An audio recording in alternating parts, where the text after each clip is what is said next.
I decided to start the whole project off with Another Never Ever because I feel like it talks about something that everybody can relate to. Each of the songs captures a very specific mood and a very specific energy, but there's something about Another Never Ever that just takes you to that place. You know, it's a song about reflection and taking mistakes from the past and you know, using those lessons learned to move on. How about as a variation towards the end, vary it up a bit to give it some more excitement, make it a little higher?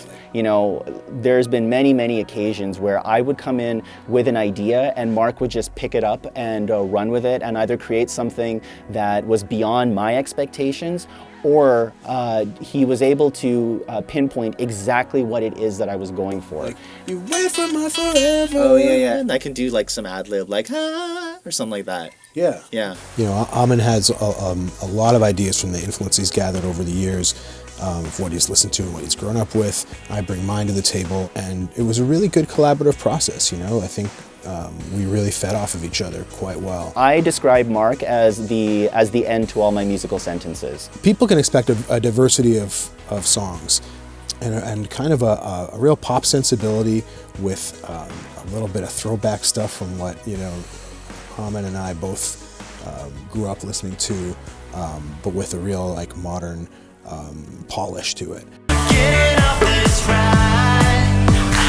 My musical foundation gravitates towards the big artists from the 80s, so I love David Bowie, I love Prince, I love Janet Jackson. My songwriting process, it depends. A lot of times it can be a melody that gets stuck in my head that I just can't get out, and then, you know, it starts from there. You start kind of singing it to yourself, you start humming it, and then you start adding some words, and then from there it starts to build a foundation of a song. My rule for creating this EP was that there are no rules. We took some risks with some of the sounds, and you know, it was definitely times where I felt I was stepping out of my comfort zone in terms of the sounds that I am familiar with. This is my story, it's mine to live.